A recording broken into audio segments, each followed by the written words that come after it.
nome de Jesus Cristo, pelo amor de Deus, não se perca, seja rápido, mova-se para Ele, não há tempo a perder. Há tantas experiências lindas de Deus para a sua casa, para a sua vida, há tantas experiências de milagre, há tantas experiências de provisão.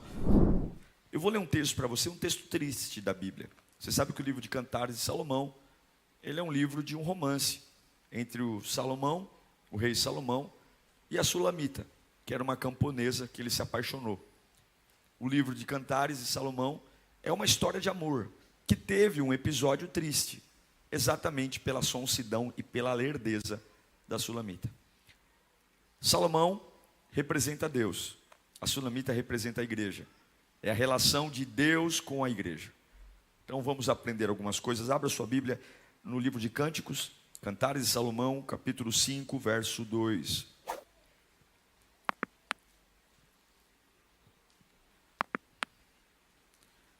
Diz assim o texto sagrado, Cantares de Salomão, verso 5, capítulo 5, perdão, versículo 2. Vamos ler do 2 ao 8, seguido, tá bom?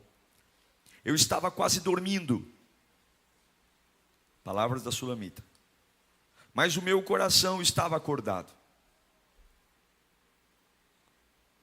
Como que é estar quase dormindo com o coração acordado?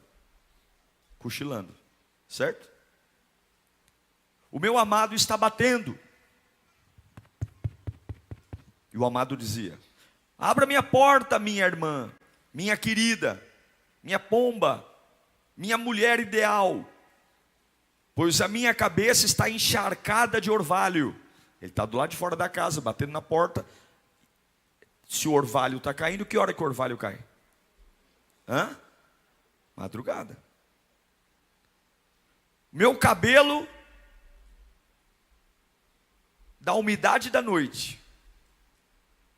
A resposta dela: já tirei a túnica, terei que me vestir de novo? Não. Não, vai pelada.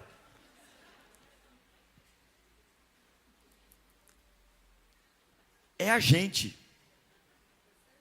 Isso aí é a gente.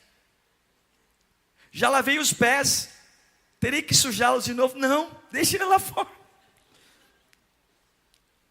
O meu amado pôs a mão por uma abertura da tranca, e o meu coração começou a palpitar por causa dele. Ela o ama, palpitando.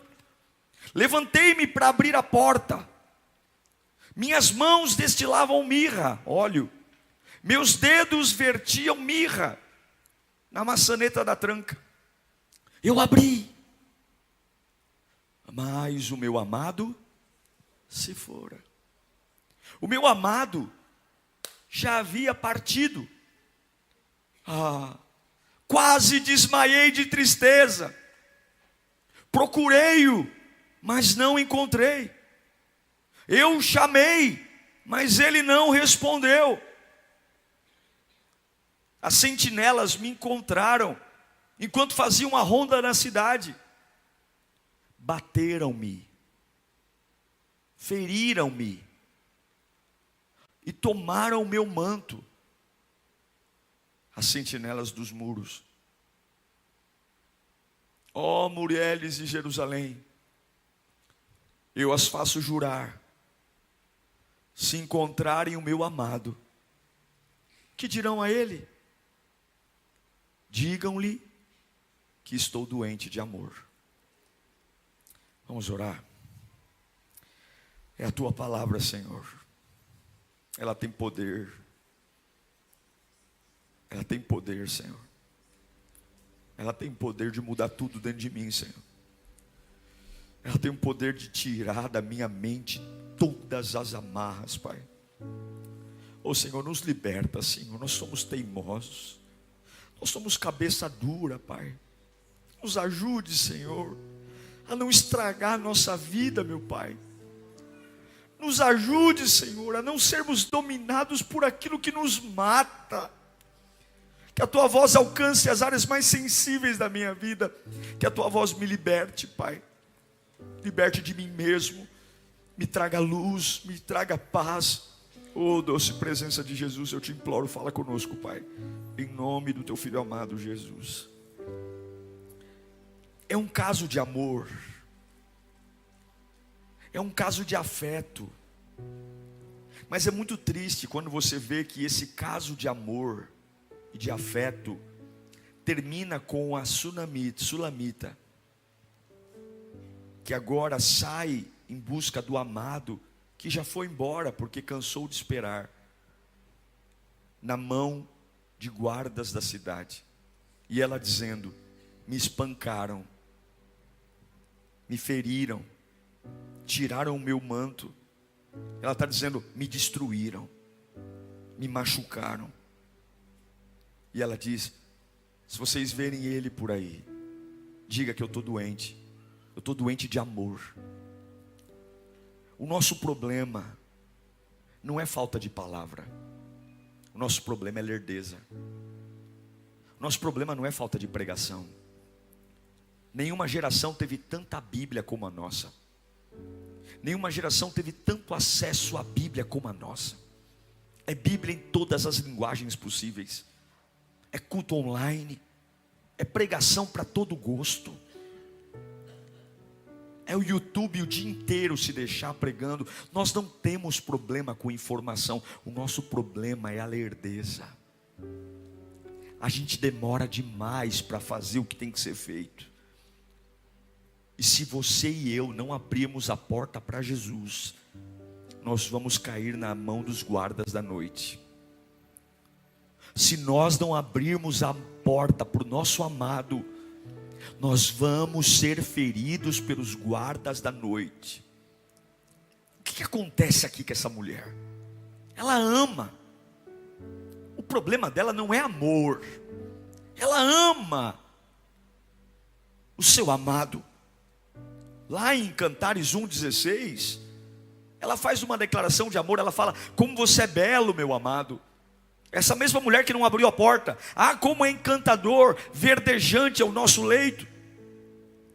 Ela ama, ela reconhece que ele é importante, ela reconhece que existe uma união entre eles, ela é grata, ela ama, ela tem consideração, assim como muitos de nós amamos a Jesus, amamos a igreja, amamos as coisas de Deus, amamos estar num ambiente como esse, amamos servir, amamos ser voluntários, não perdemos um culto. Se não dá para vir no presencial, eu estou coladinho na internet na hora do culto ao vivo, eu não perco. Ela não tinha problema de amor, ela o desejava. Lá em Cantares 2:3, deixa muito claro o sentimento dela. Ela fala o seguinte: como uma macieira entre as árvores da floresta. O que é a macieira? A maçã é a fruta mais suculenta que tem, mais bonita, mais atraente. Não é à toa que a Bíblia nunca afirmou que foi a maçã o fruto proibido, mas historicamente deu-se a maçã o conceito de fruto proibido, porque exatamente é uma fruta linda. Uma maçã, não essas maçãs desmaiadas que a gente acha por aqui, né? Mas uma maçã decente é bonita demais, é ou não é? Porque hoje em dia as maçãs daqui que a gente vai comprar não tem nem gosto. Vamos pensar naquela maçã bonita.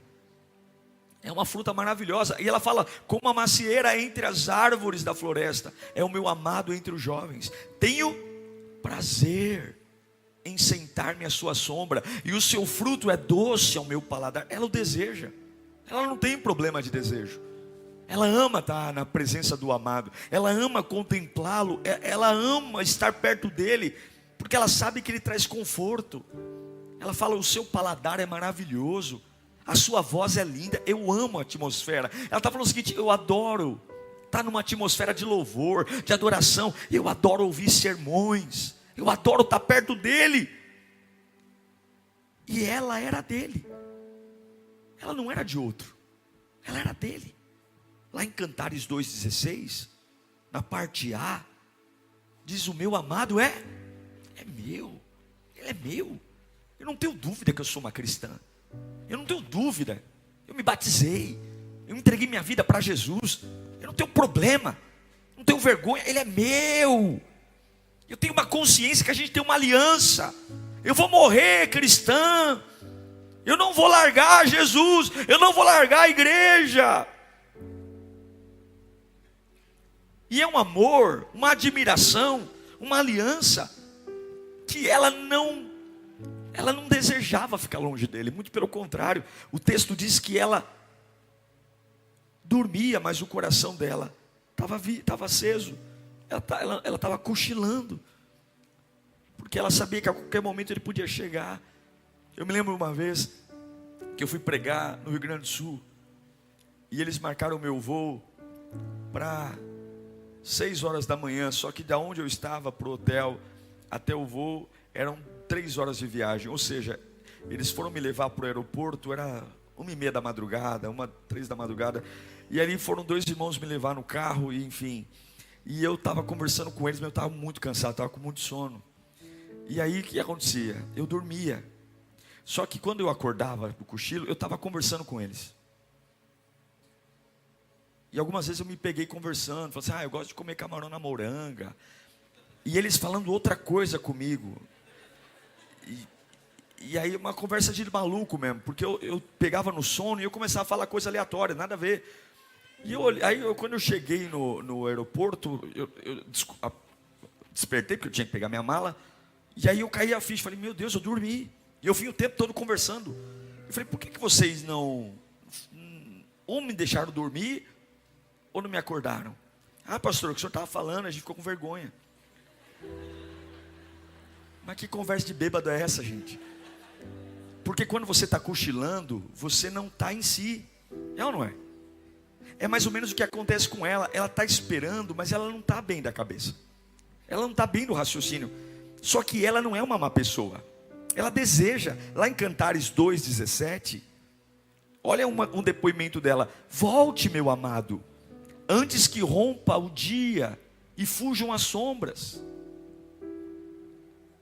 Ela está falando, eu quero estar perto de você. Eu preciso estar perto de você. Ela quer ter ele perto. Em Cantares 3, 1 ao 2, ela era uma pessoa que não era preguiçosa. A noite toda procurei em meu leito aquele a quem o meu coração ama, mas não encontrei. Vou levantar-me agora, percorrer a cidade, irei por suas ruas e praças, buscarei aquele a quem o meu coração ama, e eu procurarei, mas não encontrei. Veja, ela não é uma má pessoa, mas ela é sonsa, ela é lerda, ela tem um sentimento positivo, ela quer uma vida com um amado, ela quer viver com ele, mas ela é lerda. Olha o versículo que li, o capítulo 5, versículo 2. Eu dormia, mas o meu coração velava. Eu estava quase dormindo, mas o meu coração estava acordado. O que ela falou? Eu estou dormindo. Ela tem um amor, mas ela está cansada. E ela dorme. E quando você fica sonolento, você não age por razão. E é exatamente isso que o diabo tenta fazer conosco.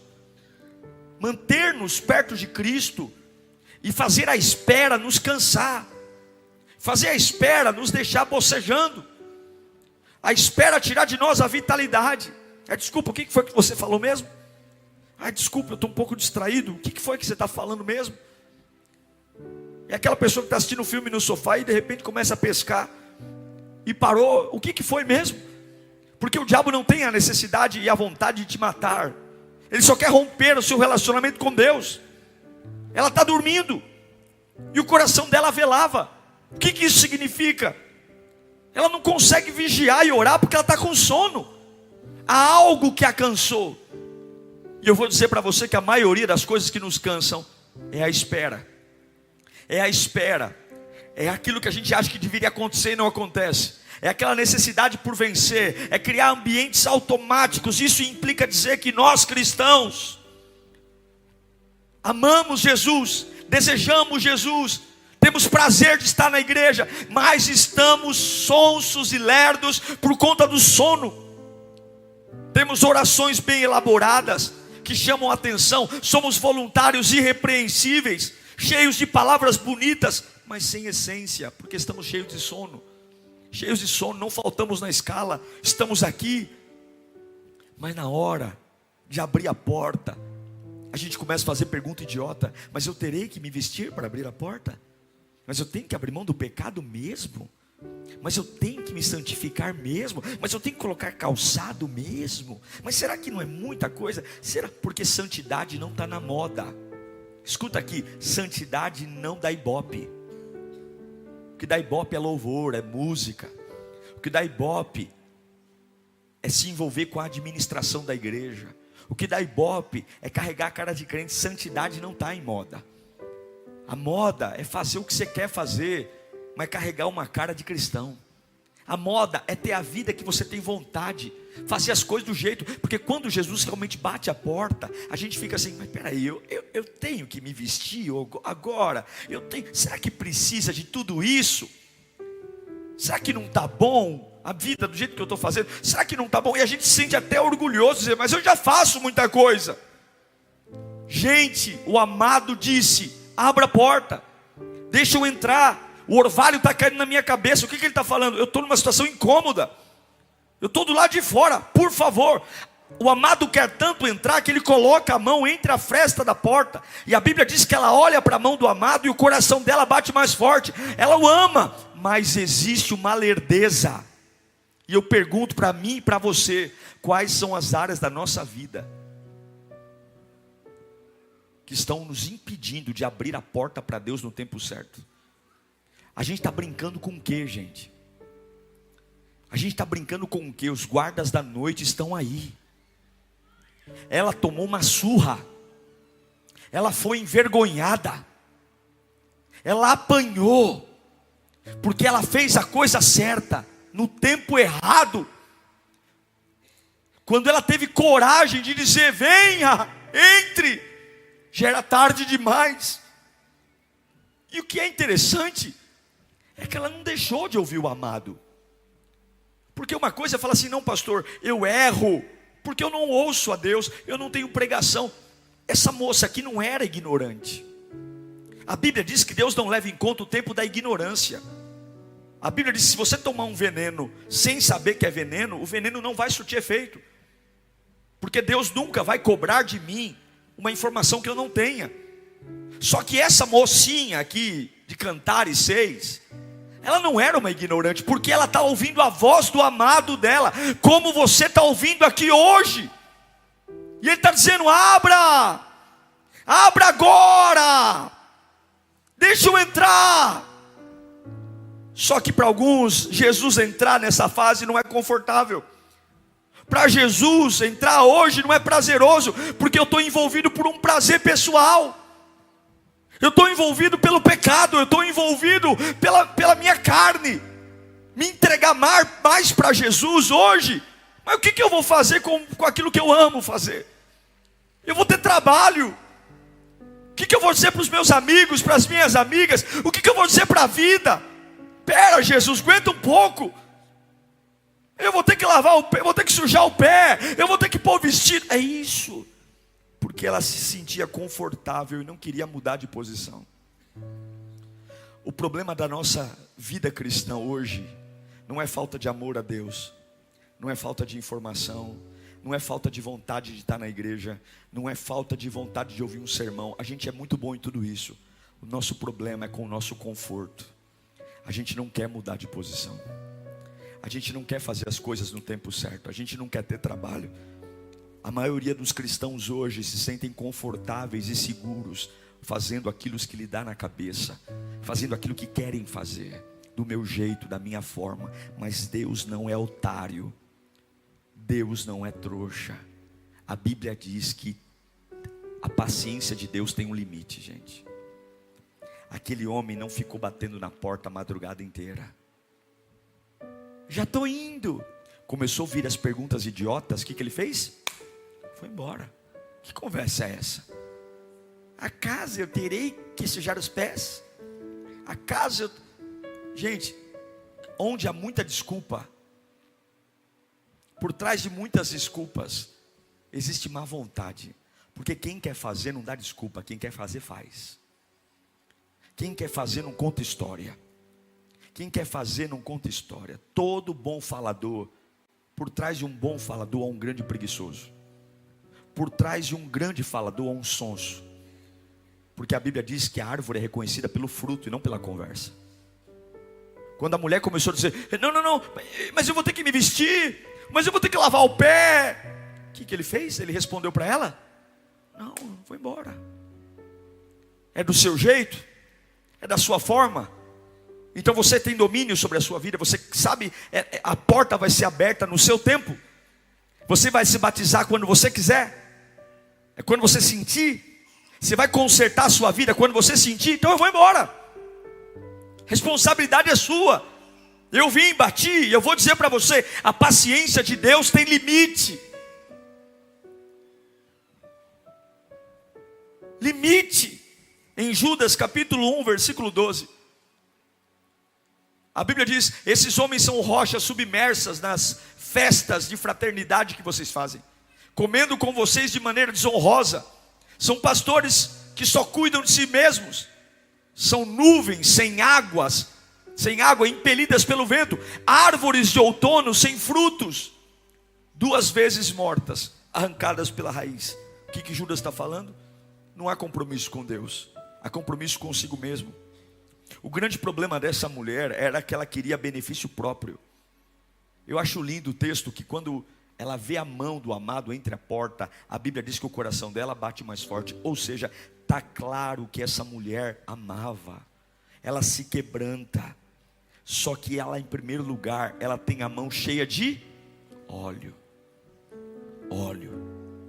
Óleo. A Bíblia diz que as mãos dela estavam encharcadas de óleo. Se ela estava encharcada de óleo, algum tratamento de beleza ela estava fazendo. Algum tratamento facial, ela estava passando óleo nas pernas, sei lá, alguma coisa de hidratação. Ela estava fazendo um procedimento nela, que beneficia ela. E é nesse estágio, você sabe que na Bíblia, o óleo simboliza a unção do Espírito Santo, sim ou não? O óleo simboliza a unção do Espírito Santo. E muitas vezes, nós estamos tão enlambuzados com a unção, tão enlambuzados com o servir, tão enlambuzados com a estrutura da igreja, tão enlambuzados que nós não temos nem tempo para Jesus. A gente está tão ocupado em fazer as coisas para Jesus, que não tem tempo de abrir a porta para Ele. A Bíblia diz que as mãos dela gotejavam unção, mas junto com a unção havia soberba, junto com a unção havia lentidão, sonsidão, não havia rapidez, não havia agilidade, não havia grau de prioridade. O que é prioridade, gente? Prioridade é Ele. Vai abrir na maçaneta com óleo e tudo, suja o pé, põe a roupa, mas abre essa porta logo, deixa Ele entrar, deixa Ele ocupar o ambiente. Ele é o amado da minha alma, Ele é o precioso, não tenho o que conversar, é Jesus e pronto. Se o que eu estou fazendo, Jesus não está de acordo, eu não faço mais. Não importa se é gostoso, se é prazeroso, não importa. E vou dizer para você, santidade não está na moda. E hoje, até a igreja tem aplaudido homens e mulheres que não buscam a santidade, mas buscam outras coisas. Porque não adianta ter a mão cheia de talento, não adianta ter a mão cheia de óleo e o coração podre. Não adianta ter a mão cheia de talento, cheia de unção, e na hora de Jesus falar: deixa eu entrar, a gente fala: agora eu não posso, hoje não, mês que vem. De que me vale pregar, cantar, ser voluntário, estar na igreja, se eu estou com a mão lotada de unção, mas não tenho coragem de abrir a porta para Ele? De que me vale? De que me vale? A igreja ocupa o nosso tempo. A igreja pode ser uma grande distração do diabo para você. Por favor, minhas ovelhas queridas, eu não quero ser um pastor omisso, que vai cooperar para alguém ir para o inferno. O objetivo do reino de Deus não é você pertencer a uma igreja. O objetivo do reino é crer no Senhor Jesus de todo o seu coração, abrir a porta para Ele entrar, deixar Ele fazer morada dentro de você.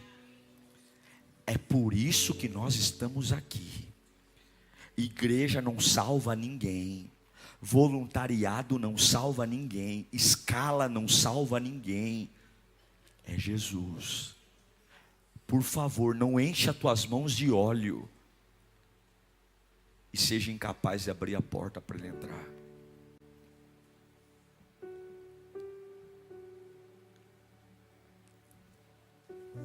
Não deixa seu talento te matar. O apóstolo Paulo repreende a igreja de Corinto exatamente por isso. Ele fala: vocês têm um monte de dons, mas e o poder de Deus? 1 Coríntios 4:7, Paulo fala, olha que lindo esse texto: pois quem torna você diferente de qualquer outra pessoa? O que faz você diferente? Está aqui. O que você tem que não tenha recebido? E se o recebeu, por que se orgulha como se assim não fosse? O que Paulo está falando? Ei, é Deus que faz. Não se orgulhe por ser bom, ser talentoso. Não é você não, lindão. É Jesus.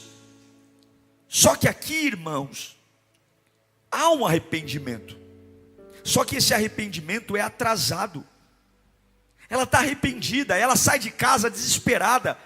Só que ele não está mais lá. E aí os guardas da noite a pegam, batem nela. Ela se arrepende, mas é tarde demais. E toda vez que há um arrependimento tarde demais, há um preço a ser pago pela reconquista. E qual foi o preço que ela pagou? Ela apanhou. Ela apanhou. E vou dizer, se você e eu não cairmos das mãos de Deus, nós cairemos das mãos dos guardas da noite. Não tem jeito. O teu inimigo não tem dó e piedade. E eu não estou pregando aqui para você ter medo do diabo, não. Mas o inferno é real. Os demônios são reais. Existe obra de macumbaria, sim. Existe gente indo em cemitério oferecendo magia para destruir casamento, sim. Quando você lê num cartaz na radial: trago a pessoa amada em 7 dias, isso é verdade, traz mesmo. Porque diferente do meu Deus, que é um cavalheiro, que está à porta e bate, aquele que ouve a sua voz e abre a porta, ele entra e vai. O diabo não é cavalheiro. A Bíblia diz que se houver uma casa vazia, varrida, mais vazia, ele vem, já traz mais 7 demônios, e ele não pede permissão, ele invade. É meio que um movimento sem terra. Invade. Está desocupado? Invade. É propriedade improdutiva? Eu invado.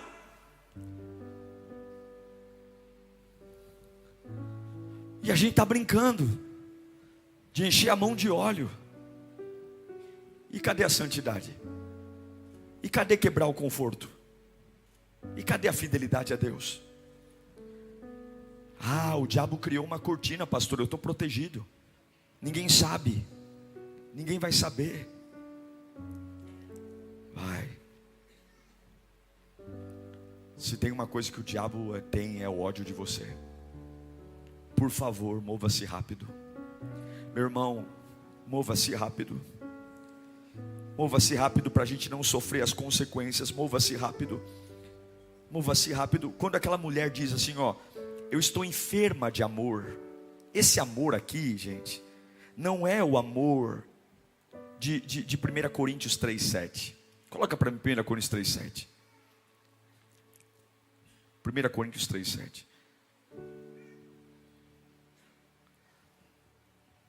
13:7, perdão.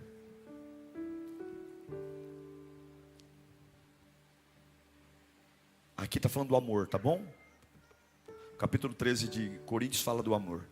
O amor tudo sofre, tudo crê, tudo espera e tudo suporta. Esse amor aqui não é o amor dela. Esse amor aqui é o ágape. É o amor daquele que quer Jesus. É o amor daquele que suporta tudo. O amor dela, quando ela fala assim, ó: se você encontrar alguém, diga que eu estou doente de... Esse amor não é esse amor que Paulo fala. É o amor é o amor do remorso. É o amor da culpa. É como se ela falasse assim: meu Deus, que burra que eu fui. Que idiota que eu fui. Como eu fui sonsa, como eu fui lerda. E esse amor não transforma. Porque é exatamente esse sentimento que o diabo adora deixar eu e você fazer. Ele dá corda. Ele vai nos distraindo, a nossa mão cheia de óleo. E daqui a pouco, quando Jesus vai embora, a gente fica: Por que que eu caí nessa conversa? Por quê? Por que? Como eu fui burra? Como eu fui burro? Foi exatamente isso. Existem pessoas que estão dizendo: Senhor, eu estou enfermo de amor por Ti. E não tem nada de amor, é culpa.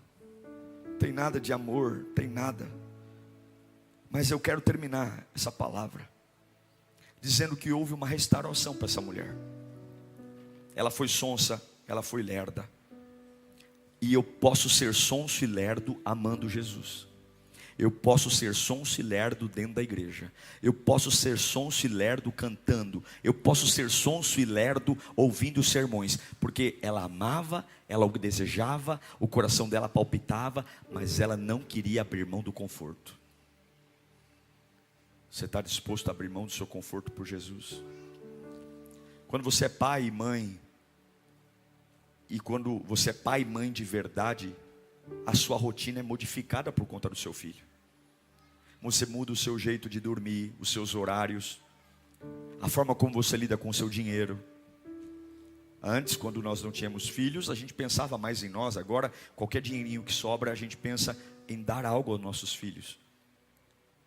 Porque eu amo. E porque eu amo, eu tenho atitudes em relação a eles. Algumas vezes a gente, pelo menos um pai e uma mãe lá em casa, assim, a gente não janta antes da Júlia. Primeiro ela. Ela come, depois a gente come. A Carla primeiro prepara a comida dela, depois a gente. A prioridade é a Júlia. A gente cuida dela, porque ela é uma prioridade. Se Jesus é a sua prioridade, você não pode ser sonso e lerdo. Você tem que se batizar. Você tem que entregar a sua vida para Ele. Você tem que abrir mão do pecado. Você tem que mudar suas amizades. Tem lugares que você não pode frequentar mais. Tem lugares que você não pode mais. Tem conversas que não é para você ter mais. Tem práticas que você não deve ter mais. Porque senão você vai tomar uma surra. Não se engane. Os vigias da noite estão aí. E você vai e eu vou tomar uma surra. Gente, eu não estou ameaçando, eu estou pregando a Bíblia. Mas existe uma restauração. Lá no capítulo 8, versículo 7. Ela confessa algo lindo. E aí sim há um amor verdadeiro. Em Cantares 8:7, 8:6. Põe o 6 para mim. Ela fala: ponha-me como um selo sobre o seu coração, como um selo sobre o seu braço.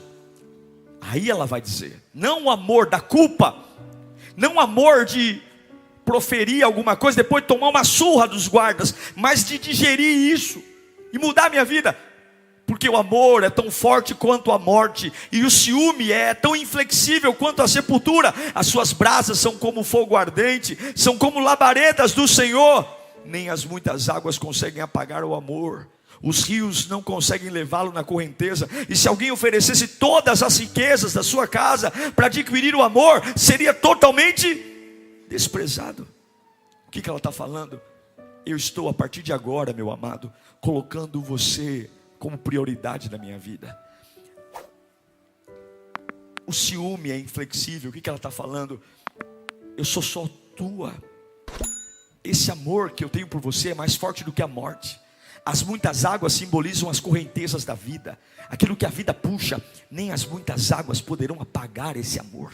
Nem os rios poderão afogá-lo. E ainda que alguém me oferecesse todos os bens por esse amor, casa, dinheiro, eu vou desprezar. Porque a partir de agora, quando o Senhor bater a porta da minha casa, eu vou abrir. Meu irmão, eu não sei se você está entendendo, mas é uma noite de decisão.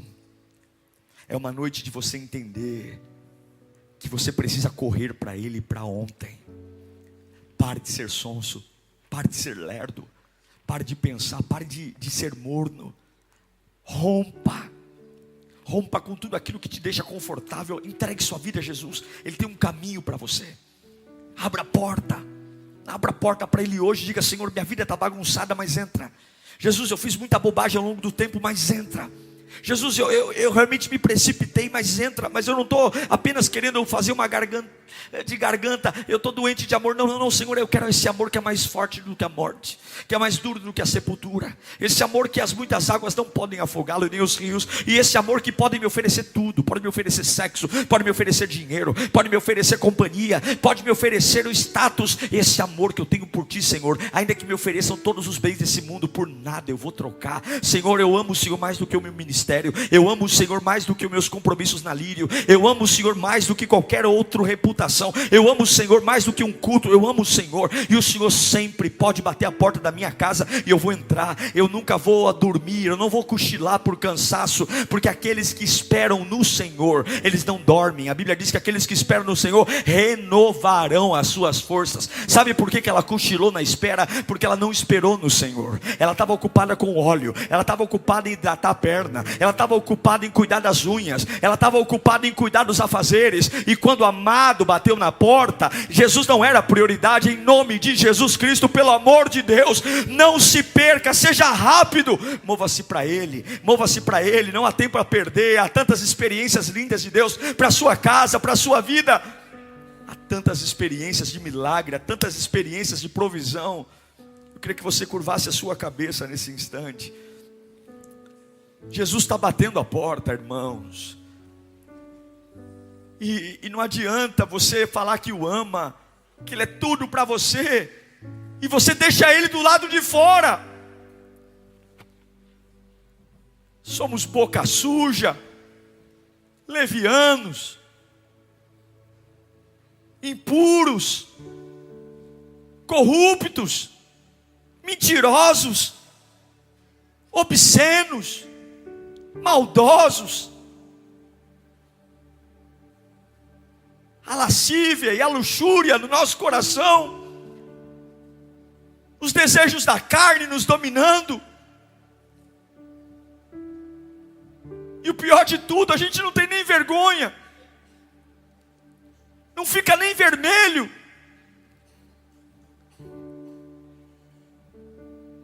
porque a gente acha que basta amá-lo. Não basta amá-lo, tem que abrir a porta. É por isso que os milagres não vêm, é por isso que o poder não desce. E aí, quando tudo piora, a gente sai correndo pela rua e leva uma surra da vida, leva uma surra. Vem a depressão, vem a ansiedade, vem a crise, aí corre para a cachaça, corre para a bebida, corre para o adultério, corre para a mentira. E aí alguns perguntam, mas você não estava na igreja? Mas você não cantava, você não servia, você não era uma bênção? Como é que você pode chegar nesse ponto da sua vida? Mas meu Deus, você não era uma bênção, você não era um homem usado por Deus, uma mulher usada. Eu era, mas eu demorei demais.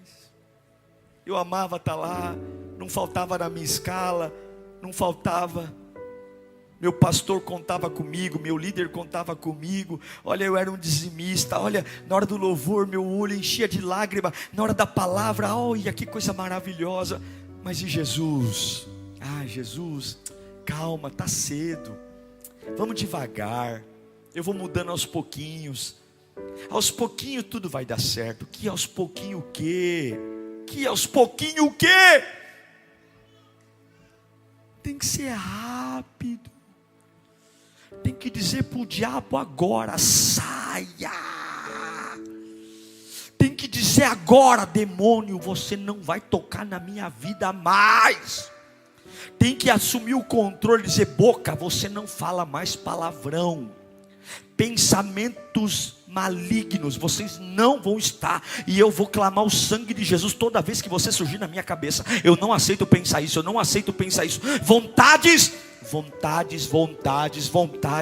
vocês não vão me dominar, vocês não vão me dominar, vocês não vão. O que eu faço, pastor? É difícil, mas você vai te conversar com essas vontades, você vai dizer para ela que o amado está chegando, e a sua prioridade é abrir a porta para ele, porque quando o amado entrar, meu irmão, você nunca mais será o mesmo. Seja rápido. Senhor, eu quero orar pela vida dos teus filhos.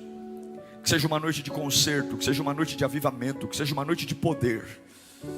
Nós não queremos ser pegos pelos vigias da noite, Pai. Nós não queremos ser pegos pelos vigias da noite. Nós queremos amá-lo. Nós queremos que o Senhor esteja conosco. Nós queremos provar de Ti, Senhor. O Senhor é doce, as suas palavras são de cura. E eu te amo, Senhor. Mas o meu amor não pode ser hipócrita. O meu amor não pode ser falso. Eu não posso pensar primeiro na minha comodidade. Eu quero abrir a porta para o Senhor entrar agora. Pode entrar, Senhor. Todos os cômodos são Teus. Todos os espaços são Teus. Não haverá nada na minha vida que o Senhor não tenha acesso. Nenhum quartinho trancado, nada. Pode entrar, Espírito Santo. Pode entrar, porque eu sei que verdadeiramente é o Senhor que me ama. Ninguém me ama como Tu me ama. Ninguém me deseja como o Senhor me deseja. É o Senhor que se preocupa comigo. E eu também te amo, Senhor. Mas agora eu quero dizer para a minha vida arrumadinha que eu vou desarrumá-la. Eu quero dizer para os meus contatos de anos que acabou. Eu quero dizer para o pecado que acabou, porque Jesus vai entrar hoje na minha vida. E eu vou mudar. Eu vou restaurar o que está quebrado. Eu vou deixar a minha vida ser tomada por uma glória que eu nunca vi. Eu vou deixar a minha mente ser curada, porque eu não sou sonso. Eu